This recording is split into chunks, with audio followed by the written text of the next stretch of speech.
أعوذ بالله السميع العليم من الشيطان الرجيم. بسم الله الرحمن الرحيم.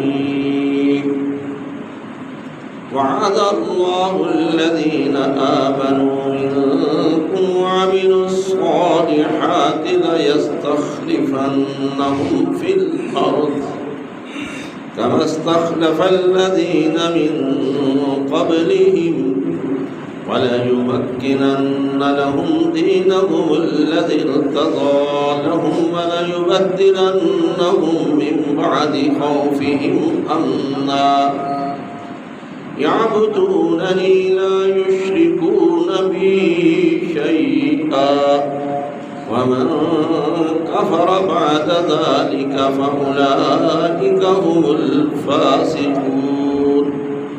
صدق الله العظيم وصدق رسوله النبي الكريم. نحن على ذلك من الشاهدين وشاكرين الحمد لله رب العالمين. اما بعد، اللہ تبارک و تعالیٰ کی حمد و ثنا کے بعد آقا نامدار فخر الموجودات سید الکونین سید الثقلین ولی بطحا امام الانبیاء سید المرسلین و خاتم النبیین حضرت محمد مصطفیٰ احمد مجتبیٰ صلی اللہ علیہ وآلہ وسلم کی ذات اقدس پر کروڑوں درود و سلام. حاضرین و سامعین، بزرگ گوارات و برادران اور انتہائی قابل احترام و بہنوں، آج کا خطبہ ذات حاضرہ کے مناسبت سے حکمرانوں کی ذمہ داری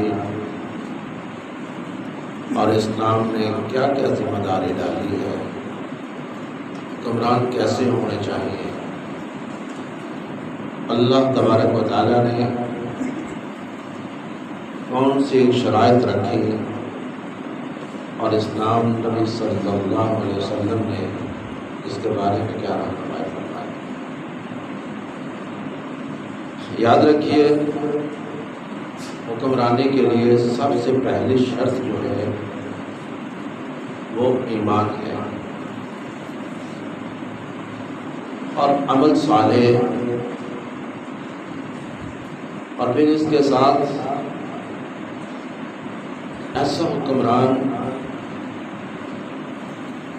ایمان والا بھی ہو، صالح بھی ہو، اور اس کے اندر وہ قوت اور طاقت ہو، وہ صلاحیت ہو کہ قوم کو یبدلنہم من بعد خوفہم امنا، کہ انہیں خوف کی اندھیروں سے نکال کر امن و سکون کی طرف لے آئے. اور ایک شرط قرآن مجید میں سورہ یوسف کے اندر ہے کہ جب عزیز مصر نے یوسف علیہ السلام کو بلایا، جیل سے نکال کر اپنے پاس مذاکرات کے لیے بلایا، تو کہنے لگا کہ میں نے آپ کی صلاحیتیں دیکھ کر سوچا کہ استخلص لنفسی، میں اپنے لیے تمہیں خاص بنا لوں. اس وقت یوسف علیہ السلام نے یہ فرمایا تھا کہ تو مجھے خزائن الارض کا نگران بنا دے، کیونکہ انی حفیظ امین، میں اس کے بارے میں اس کی حفاظت کا اور امانہ داری کی صلاحیتیں موجود ہیں، میرے پاس موجود ہیں. اس کا مطلب کہ خوف سے امن کی طرف لانے والا، خزانوں کی حفاظت کرنے والا، یہ صلاحیتیں کسی حکمران کے اندر ہوں اور وہ خود بھی ایمان والا ہو اور صالحیت والا ہو تو حکمرانی کے لائق ہے. اب سوال یہ پیدا ہوتا ہے کہ دور حاضر میں ایسی شخصیات کہاں سے ڈھونڈ کر لائے. ریاست جو ہوتی ہے وہ کئی اقسام میں تقسیم کی گئی ہے۔ کچھ ریاستیں اسلامی ہوتی ہیں، کچھ ریاستیں غیر اسلامی ہوتی ہیں، کچھ ریاستوں کی عوام مسلمان ہوتی ہے لیکن حکمران غیر مسلم ہوتے ہیں، اور کچھ ریاستیں ملی جولی ہیں۔ تو ہماری ریاست آیا غیر اسلامی ہے یا اسلامی ہے؟ تو تجزیہ کرنے سے پتہ چلتا ہے نہ تو یہ غیر اسلامی ہے نہ اسلامی ہے۔ تو پھر کس کیٹیگری میں جائے گی، کس درجے میں جائے گی؟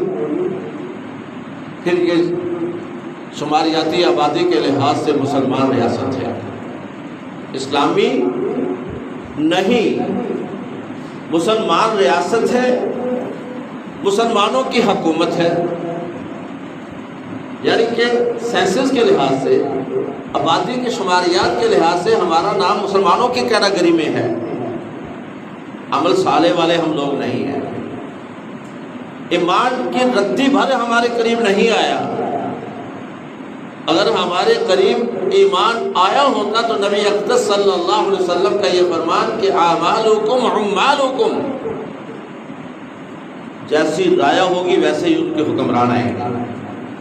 اس کا مطلب یہ ہوا کہ ہمارے اندر خود اتنی خباثتیں موجود ہیں کہ ہم سے بڑے خبیث ہمارے حکمران آتے ہیں۔ سوچنے کی بات ہے، کرپشن ہم میں موجود ہے کہ ہمارے حکمران بھی اللہ تبارک و تعالیٰ کرپٹ ترین بھیجتا ہے، مسلط کر دیتا ہے۔ ہمارے اندر جھوٹ، بغض و عناد، انانیت پرستی، اور یہ جتنے بھی اوصاف ہمارے اندر موجود ہوں گے انہی اوصاف کے مطابق ہمارے حکمران اللہ مسلط کرے گا، کیونکہ نبی اقدس صلی اللہ علیہ وسلم کا فرمان غلط نہیں ہو سکتا کہ تمہارے جیسا کردار ہے، اعمال ہے، انہی کردار و اعمال کے مطابق تمہارے حکمران آئیں گے۔ تو بھائی ہم سوچتے تو یہ ہیں کہ عمر جیسا حکمران ہمیں ملے، تو رایہ بھی تو پھر عمر جیسی ہونی چاہیے، رضی اللہ تعالیٰ عنہ۔ پھر عمر جیسی وہ ٹیم گورنروں کی، ایک دفعہ حمص کا گورنر، حمص کا علاقہ بڑا امیر علاقہ، ہیرے اور جواہرات کا علاقہ تھا، وہاں کے گورنر مقرر ہوئے سعید بن عامر رضی اللہ تعالی عنہ۔ علاقے کے لوگوں نے، رواج یہاں یہ تھا اس وقت کہ جب کوئی شکایات کرنا ہوتی، کسی علاقے کی شکایات کا انبار لگے، تو وہ حج کے موقع پر مینا میں اکٹھے ہوتے تھے تمام گورنرز، اور وہاں خلیفہ بھی پہنچ جاتا، پھر وہاں مینا میں بیٹھ کر صلاح مشورے ہوتے اسی علاقے کے بارے میں۔ تو عمائدین حمص وہاں پہنچے، خلیفۃ الرسول، خلیفۃ المومنین حضرت عمر رضی اللہ تعالی عنہ کی حکمرانی، انہوں نے ایک فہرست پیش کی کہ یا امیر المومنین، ہمارے علاقے کے جو غربا ہیں، جو زکوٰۃ کے مستحقین ہیں، یہ ان کی فہرست ہے، مرکز سے ہمیں زکوٰۃ بھیجی جائے۔ جب فہرست پڑھی تو سر فہرست ایک نام تھا سعید بن عامر، پڑھ کے کہنے لگے یہ پہلا نام کس کا ہے، یہ سعید بن عامر کون ہے؟ تو انہوں نے کہا یہ ہمارا گورنر ہے، زکوٰۃ کا مستحق ہے۔ قابل غور بات، زکوٰۃ کا مستحق ہے۔ تو انہوں نے ایک تھیلی دی کہ یہ تھیلی میری طرف سے گورنر حمص کو دے دیں، اور ساتھ انہوں نے چند ایک شکایات بھی گورنر کی کر دی۔ کہ کیا شکایات ہے جی؟ ایک شکایت تو یہ ہے کہ یہ روزانہ گورنر ہاؤس میں اپنے آفس میں کافی دن چڑھے آتے ہیں، دوسرے لفظوں میں 9-10 بج جاتے ہیں، بڑی لیٹ آتے ہیں۔ اس دور میں ٹائمنگ یہ تھی کہ نماز فجر پڑھی، اپنے اپنے کام پہ چڑھ جاتے ہیں، اور سبھی کو پتہ ہوتا ہے کہ گورنر صاحب اپنے علاقے میں آ گئے ہیں، نماز فجر ہو چکی ہے، اور ملاقاتیں بھی نمازوں کے وقت ہوا کرتی تھی، کیونکہ ان کے گورنر ہاؤس بھی تو مساجد ہی تھی۔ ایک شکایت یہ ہے جی۔ دوسری شکایت یہ کہ ہفتے میں ایک بار تو ظہر کے وقت ہی آتے ہیں، یہ تو بڑا خطرناک معاملہ ہے یار۔ اور تیسری شکایت کہ عمائدین علاقہ کی میٹنگ میں ہوتے ہیں تو توجہ نہیں دیتے، سوچوں میں غرق ہوتے ہیں اور ایک دم بے ہوش ہو جاتے ہیں۔ جیسا بیمار گورنر تو ہمیں نہیں چاہیے۔ بات تو یہ بھی شکایت تو بڑی سالڈ ہے جی۔ اور شکایت یہ ہے حضرت کہ یہ رات کے وقت کسی کی نہیں سنتے، ان کے دروازے بند رہتے ہیں، جتنا مرضی کوئی مجبور آ جائے یہ رات کے وقت کسی کی نہیں سنتے۔ یہ بھی سالڈ جواز ہے۔ کہنے لگے کہ میں دورہ کروں گا علاقے کا۔ علاقے میں پہنچے امیر المومنین، عمائدین علاقہ کے سامنے گورنر کو بلایا، کہنے لگے سعید آپ کے بارے میں یہ شکایات ہیں۔ گورنر کہنے لگے کہ یا امیر المومنین یہ تو راز کی باتیں تھیں، مجھ سے نہ اگلواتے تو زیادہ بہتر تھا، لیکن آپ کے ذہن کی صفائی کے لیے بہت ضروری ہے کہ میں ان کا جواب دوں۔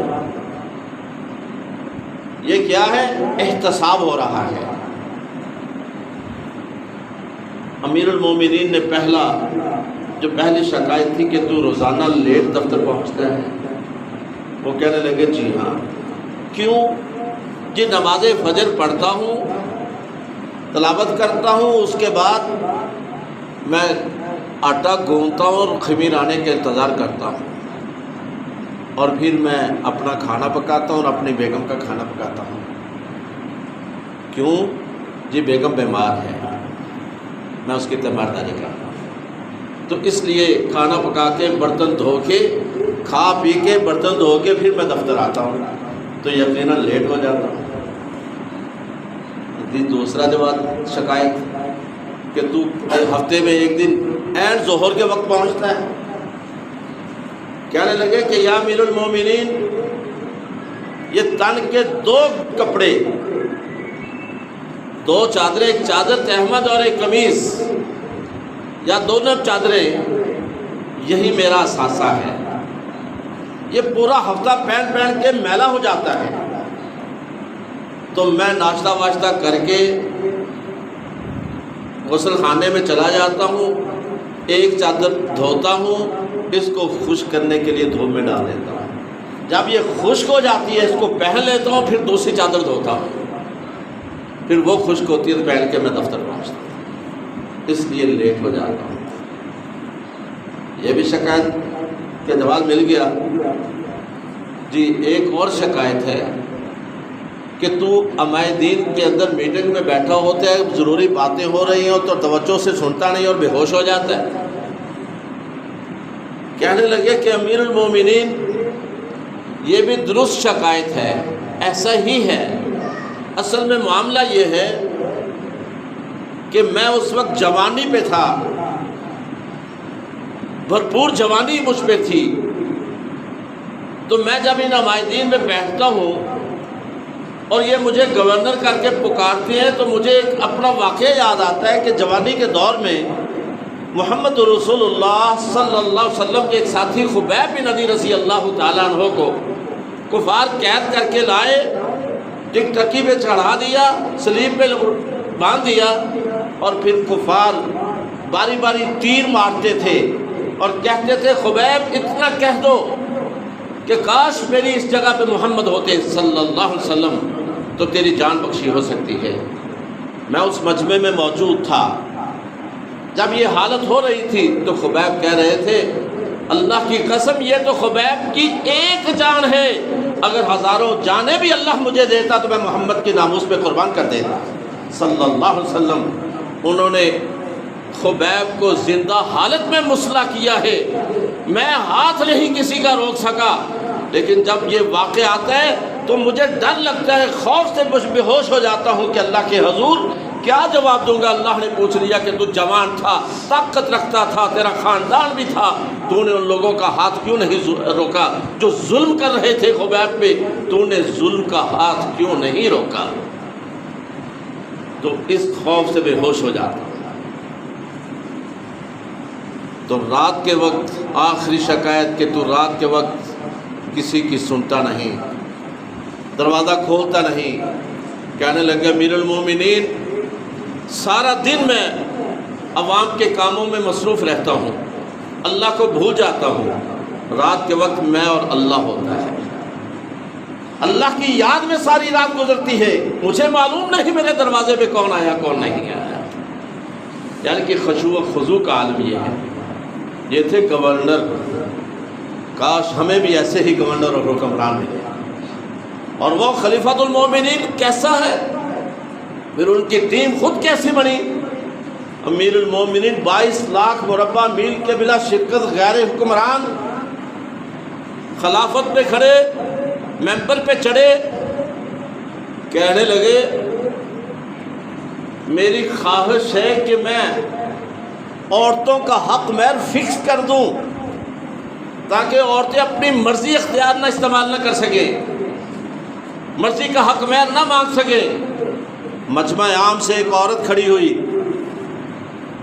مخاطب کر کے کہتی ہے اے لوگو، یہ عمر ہے، آتانا اللہ قنطارا ویمنعنا عمر، اللہ ہمیں خزانوں سے نوازتا ہے، اختیار دیتا ہے اپنا حق میں مقرر کرنے کا، اور یہ عمر اس کے آگے دیوار حائل کرنے کا چاہتا ہے۔ خلیفہ کو یہ کہہ دیا ایک عورت نے۔ حضرت عمر رضی اللہ تعالی عنہ کہنے لگے ماذا قال، تیرے پاس کیا ثبوت ہے، کیا کہتی ہے؟ اس نے کہا قرآن کہتا ہے قال اللہ تعالی وَإِنْ أَرَدْتُمُ اسْتِبْدَالَ زَوْجٍ مَكَانَ زَوْجٍ وَآتَيْتُمْ إِحْدَاهُنَّ قِنطَارًا فَلَا تَأْخُذُوهُ مِنْهُ شَيْئًا أَتَأْخُذُونَهُ بُهْتَانًا عَظِيمًا، کیا تم اگر ایک بیوی کو چھوڑ کر دوسری بیوی لانا چاہتے ہو تو جو خزانہ اللہ نے انہیں دیا ہے اس سے کچھ نہ لینا، یہ ہمارا حق ہے، ہم جتنا چاہیں۔ خلیفۃ الرسول خلیفۃ المومنین 22 لاکھ مربع میل کے حکمران، 22 لاکھ اس لیے کہہ رہا ہوں کہ ہمارا پاکستان 4.5 لاکھ مربع میل پہ ہے، 4.5 لاکھ مربع میل پہ حکمرانی ہے ہماری، پورا پاکستان کا رقبہ، اور ادھر 22 لاکھ مربع میل پہ حکمرانی۔ کتنے پاکستان اس علاقے میں بنتے ہیں؟ 4 یا 5 پاکستان جتنا رقبہ ہو تو ایک سلطنت بنتی ہے، جن کا امیر المومنین عمر رضی اللہ تعالیٰ۔ اتنی بڑی سلطنت، اور پھر اتنی بڑی سلطنت کے حکمران کہ عورت کھڑی ہو کر تنقید کر دے، اور پھر کہنے لگے، روایت آتی ہے کہ عورت کا جواب سن کر فَسَكَتَ عُمَرٌ لَحْظَةً، آپ پہ سکتہ طاری ہو گیا، خاموشی اختیار کر لی، اور پھر راجع الی نفسی، اپنے آپ پر دیکھا، دوسرے لفظوں میں اللہ اور اپنی حیثیت کے مقام دیکھا کہ میری اوقات کیا ہے، میں کیا کہہ رہا ہوں اور اللہ کا فرمان کیا ہے۔ پرکھا، پرکھنے کے بعد کہنے لگے یا ایھا الناس اخطا عمر، عمر غلطی پر ہے، صحابت امرأة، عورت درست کہتی ہے، یہ ہے حکمرانی۔ ایک دفعہ چڑھے ممبر پہ، ایک بدو کھڑا ہوا، امیر المومنین نیچے اتر جاؤ، ہمیں تمہاری حکمرانی کی ضرورت نہیں۔ کہنے لگے کیوں؟ امیر المومنین مال غنیمت میں ایک چادر ملی تھی، ایک چادر ملی تھی، ہم آپ سے چھوٹے قد کے ہیں، ہماری قمیضیں بن نہیں سکی، تمہاری نئی قمیض کیسے بن گئی؟ نئی قمیص کیسے بن گئی جو پہن کر خطبہ دے رہے ہو؟ ہماری بن نہیں سکی۔ آپ لمبے قد کے ہیں، ہم سے قد آور ہیں، ہمارے چھوٹے قد ہے، ہم چھوٹے قد والوں کی قمیض نہیں بڑی اس چادر سے، آپ کی کیسے بن گئی؟ کہنے لگے کہ میرا بیٹا عبداللہ بیٹھا ہے اس مجمع میں۔ عبداللہ ایک کونے سے کھڑے ہوئے، جی امیر المومنین عبداللہ بتاؤ اپنے باپ کی صفائی دو۔ عبداللہ کہنے لگے لوگوں واقعی چادریں ایک ایک چادر ملی تھی ہر ایک کو، اور ایک چادر سے قمیض نہیں بنتی۔ تو میں نے ابا کو کہا ابا نہ میری قمیض بننی ہے نہ آپ کی بننی ہے، لہذا میں آپ کو اپنی چادر بھی تحفہ دیتا ہوں، 2 چادریں ملا کر قمیض بنا لو۔ تو میں نے اپنی چادر اپنے ابا کو دے دی اور دونوں چادریں ملا کر قمیض بنائی گئی۔ عمر رضی اللہ تعالیٰ عنہ کہنے لگے اس سائل کو جس نے سوال کیا تھا بھئی آپ مطمئن ہیں؟ انہوں نے کہا ہمیں اطمینان ہو گیا، گھبرانے کیجیے۔ یہ کیا تھا؟ یہی نبی صلی اللہ علیہ وسلم کا فرمان کہ اعمالکم اعمالکم، تمہارے اعمال تمہارے حکمران ہوں گے، اور ہمارے اعمال ہماری کرتوتیں جس انداز کی ہیں اسی انداز میں ہم پہ اللہ تبارک و تعالیٰ حکمران مسلط کرتا ہے۔ اگر ہم غیرت والے ہیں تو ہمارے حکمران بھی یقیناً غیرت والے آنے ہوں گے۔ اگر ہم غیرت کی سب سے سپرلیٹو ڈگری سے نیچے ہیں، بغیرتی کی انتہا ہے ہم میں، تو پھر ہم سے بڑے بغیرت ہمارے حکمران آئیں گے۔ یہ فرمان رسول ہے، کسی عام مولوی کی بات تو ہے نہیں۔ تو لہٰذا ہمیں خود اپنی سطح پر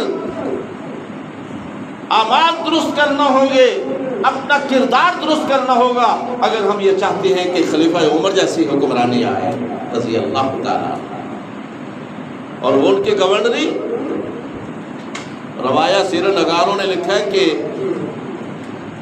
آپ نے گورنر کو تیاری کے لیے جب پروانہ دیتے چند شرائط اس پہ ہوتی کہ گورنر بن کے جا رہے ہو، تمہیں بڑھایا جا رہا ہے، ترکی گھوڑا استعمال نہیں کرنا۔ کہتے ہیں کہ ترکی گھوڑا جو ہے وہ سر اٹھا کے اکڑ کر بھاگتا ہے، اور جو بھی اس پہ سوار ہوتا ہے اس کو خود بخود اس کے اندر بھی اکڑ پیدا ہو جاتی ہے۔ تو آرڈر تھا کہ ترکی گھوڑا استعمال نہیں کرنا۔ ترکی گھوڑا اس دور کی لینڈ کروزر یا رولز رائس سب سے قیمتی گھوڑا تھا، ممانعت کر دی۔ اور اپنا دربان نہیں رکھنا، دربان نہیں ہونا چاہیے۔ اور تیسری شرط جھروکا نہیں ہونا۔ جھروکا مینس ٹیرس ٹائپ کو چیز، وہاں سے کھڑے ہو کر نیچے عوام کی طرف دیکھنا، ایسا عمل نہ ہونا۔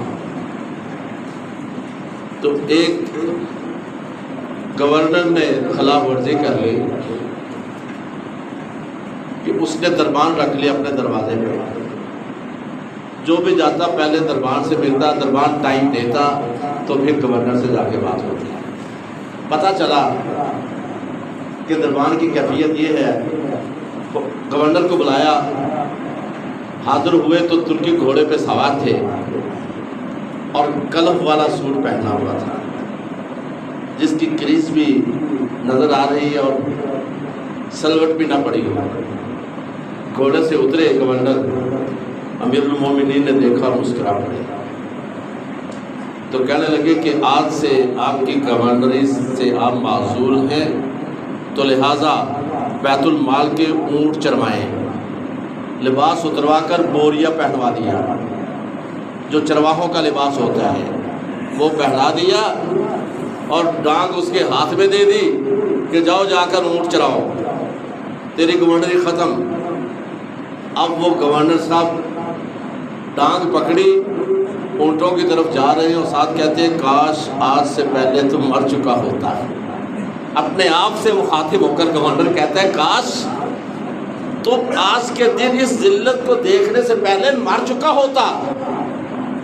امیر المومنین نے سن لیا اور بلایا، فرمانے لگے او ظالم، یہ تیرا موروثی پیشہ ہے اونٹ چرانا، تم چرواہا خاندان سے تعلق رکھنے والے ہو، تجھے اللہ نے عزت بخشی تھی، تو نے اس عزت کی لاج نہیں رکھی، تو لہذا اپنا موروثی پیشہ اپناؤ۔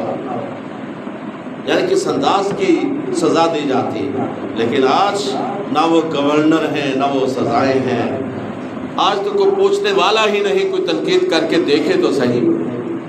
حضرت عمر رضی اللہ تعالیٰ عنہ نے خالد بن ولید رضی اللہ تعالیٰ عنہ، سپہ سالار، بڑے مشہور، بڑے بڑے فاتح، بڑی بڑی چیزیں فتح کرنے والے، بڑے بڑے مشکل علاقے بھی فتح کرنے والے، بڑی بڑی جنگوں میں فتوحات حاصل کرنے والی شخصیت،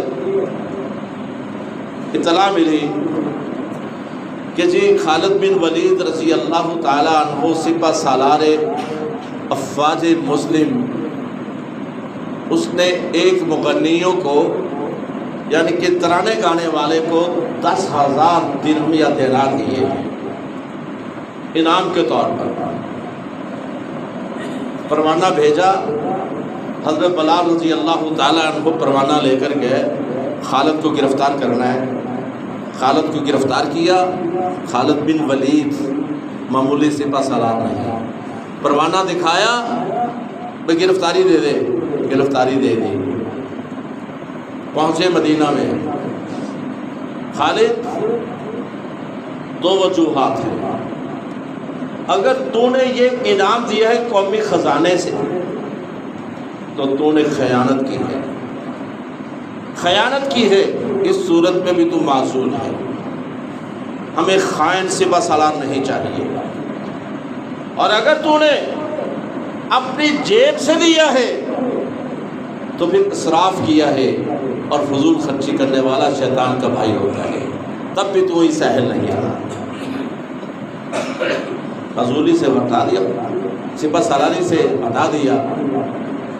وہ بڑے دل برداشتہ ہوئے، قریب بلا کر کہا اے خالد، مجھے معلوم ہے کہ اللہ نے تیرے ہاتھ میں بڑی فتوحات لکھی، لیکن تیرے بارے میں بہت غلط فہمیاں پیدا ہو گئی تھیں کہ خالد نہ ہوتا تو مسلمانوں کو فتح حاصل نہ ہوتی، تو میں نے تجھے اس لیے ہٹایا ہے، لوگوں کی غلط فہمی دور کرنے کے لیے۔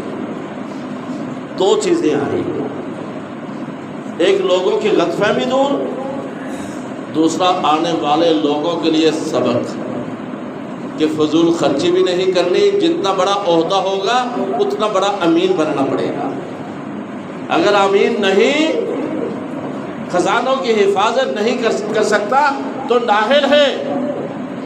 تو لہٰذا دعا یہی کرنی چاہیے کہ اللہ ہمیں ایسے حکمران عنایت فرمائے جو یبدلنہم من خوفہم امنا، جو ایمان عوام کو، رایا کو خوف سے نکال کر عمل کی طرف لائے، اور جو رایا کو امر بالمعروف کی طرف آئے، ینہون عن المنکر، برائیوں کو روکے، اور پھر سب سے بڑی صفت کہ خزانوں کا محافظ ہو، جس طرح حضرت یوسف علیہ السلام نے کہا تھا کہ مجھے خزانوں کی حفاظت پہ لگا دو، نگرانی پہ لگا دو، کیونکہ انی حفیظ امین، میں حفاظت کرنے اور نگرانی کرنے والے کی ذمہ داری بھی سمجھتا ہوں، اور اس کی حفاظت کی ذمہ داری اور امانت بھی کو بھی سمجھتا ہوں کہ امانت کیا ہوتی ہے۔ اللہ تبارک و تعالیٰ سے دعا ہے کہ اللہ ہمیں بھی اپنے اعمال درست کرنے کی توفیق عطا فرمائے، اور پھر حکمران بھی اللہ ایسے ہی ہدایت فرمائے جو ہم پہ شفقت سے کام لے، اپنے رایا سے نرمی برتے۔ وآخر دعوانا ان الحمد للہ رب العالمین۔